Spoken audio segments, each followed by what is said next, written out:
Well, I kind of developed the, I guess you might call it, innovative mindset by asking myself the question, can something be done better? I'm not a maverick. I mean, I know what other people have said, and I believe in history because I think there's no reason for reinventing the wheel and making mistakes that other people have already proven are mistakes.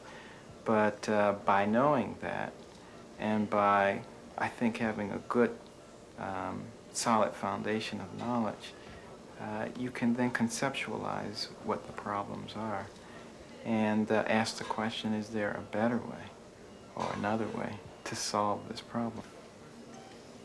That's something I guess my mother instilled in me when I was a youngster, because she was always saying, if anybody can do it, you can do it better. My sole purpose was for them to get an education so they can get a decent job, because I could not find one without an education. And then I just really asked God to show me a way that I could motivate them. And then this plan came to me. Let them learn the timetables. I had heard that. And then I said, okay, we're going to learn the timetables together.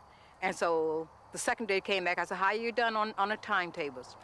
And so Ben wanted to go outdoors and play. He said, Mother, you are a mean mother. It's impossible. Can't nobody learn those timetables. Can't nobody in the world learn those timetables.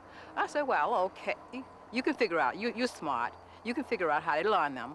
And so let's say that you are going to not play until you learn your timetables. And a very short time he learned them, all the way from 2 through 12. You know, we were the kind of kids who wanted to come home and play outside until it was dark, and then when it was dark, go in and watch TV until it was time to go to bed, and then, she said we would be able to watch 2 or 3 pre-selected TV programs during the week, every week. And with all of that extra time, we had to go to the library, check out 2 books, read them, and submit to her a book report.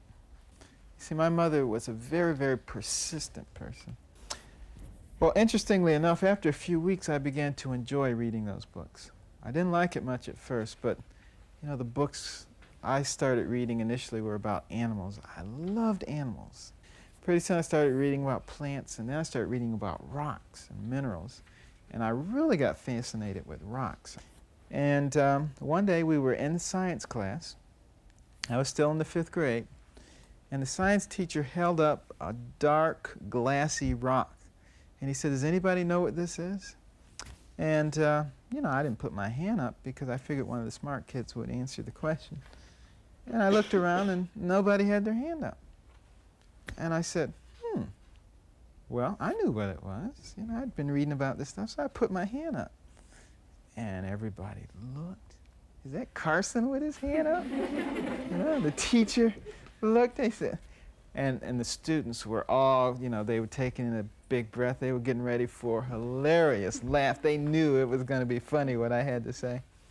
And I said, that's obsidian. And the teacher said, that's right. It is obsidian. And then I went on to explain how obsidian was formed by lava, and how when the lava flowed down to the water, it was supercooled and the elements consolidated and they formed a glass-like appearance. And everybody was spellbound as I was talking about it. And for the first time, you know, I could see in my classmates' eyes a look of admiration instead of a look of disdain for this stupid kid. You know, this was a totally new experience for me. And I said, I like this. I can deal with this.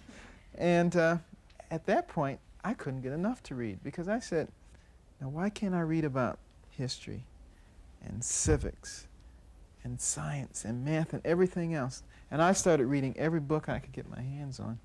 And within a year and a half, I'd gone from the bottom of the class to the top of the class. I remember once a guy hit me with a pebble, and I took a big rock and threw it right at his face. Broke his glasses, almost put his eye out. I remember another kid did something silly, shut my locker or something when I wasn't ready, and I took the combination lock and put it on my hand, and I knocked a 3-inch gash in his forehead. I mean, that was terrible. I tried to hit my mother in the head with a hammer. But one day when I was 14 years old, it sort of all culminated because another youngster was doing something that I didn't like, changing a radio station or something that I was listening to. And I happened to have a large camping knife on me. And I grabbed it and tried to stab him in the abdomen with it. Figured I'd put him out of his misery. Well, fortunately, under his clothing, he had on a very large metal ROTC belt buckle. And that knife blade hit that belt buckle and broke. And he took off. He says, I'm not sticking around this crazy guy. But, you know, I was even more horrified than he was because I recognized at that moment that I was completely and totally out of control. And that had he not had that belt buckle on, he could have been killed or seriously injured. And instead of realizing my dream of becoming a physician, I would have been on my way to jail or reform school. And I went home and shut myself up in the bathroom. And I started praying and asking God to take that temper away from me because I had no control over it. I was just like a crazy person when I got mad. And I started reading in the book of Proverbs, and it had a lot of stuff in it about people who lose their tempers and what happens to them.